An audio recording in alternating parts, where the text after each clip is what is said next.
میں جو آپ سے گزارش کرنا چاہتا ہوں وہ یہ ہے کہ ایسا نہیں ہے کہ بیماری یہاں ہے اور علاج اس کا جو ہے وہ کسی دوسرے ملک یا دوسرے شہر میں ہے۔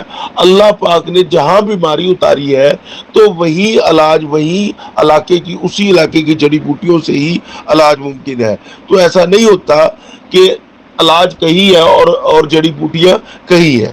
ایسا ہوتا ہے کچھ علاقوں میں کینسر کے زیادہ کیسز ہوتے ہیں ان کی علاقائی اور جغرافیکلی حساب سے، مثلا چائنا کے لوگوں کے کینسر جو ہے وہ خوراک کی نالی کا زیادہ ہوتا ہے۔ پھیپھڑوں کا کینسر ایک خاص قسم کے علاقوں میں ہوتا ہے، تقریباً جو ہے 440 لوگوں میں تقریباً 163 ایسے مریض ہیں جو تقریباً نہیں بچتے اور فوت ہو جاتے ہیں، لیکن وہ فوت ہو جاتے اور بچتے اس وجہ سے ہے کہ وہ اپنے علاج کو سیریس نہیں لیتے، یا اپنے علاج کو کرتے وقت وہ کبھی دیسی ادویات کی طرف آ جاتے، کبھی ایلو کی طرف اور کبھی اور طرف۔ اور بعض اوقات میں نے ایسے مریضوں کے کینسر کا علاج کرتے ہوئے دیکھا ہے جو حوصلہ ہار جاتے ہیں، وہ نہیں بچتے، جو ہمت ہار جاتے ہیں، جو دلی طور پر وہ اپنے آپ کو جو ہے وہ مایوس کر لیتے ہیں، وہ نہیں بچتے، باقی جو ہے وہ شفا یاب ہو جاتے ہیں۔ اس لیے ہم سب کو پتہ ہونا چاہیے کہ کینسر ہے کیا۔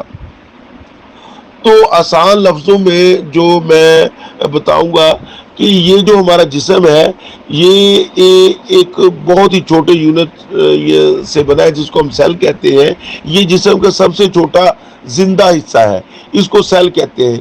یہ سیل جو ایک پوری زندگی ہے، اور ہمارا جسم ایسے کروڑوں سیلوں سے مل کر بنا ہے۔ یہ جو سیل ہے یہ ہمارے جسم میں ٹوٹتے رہتے ہیں اور ان کی جگہ دوسرے سیل آتے رہتے ہیں۔ ہمارے جسم کے کچھ اعضاء ایسے بھی ہیں جن کے سیل بہت آہستہ سے ضائع ہوتے ہیں، اور کچھ اعضاء ایسے ہیں جن کے سیل کبھی ضائع نہیں ہوتے۔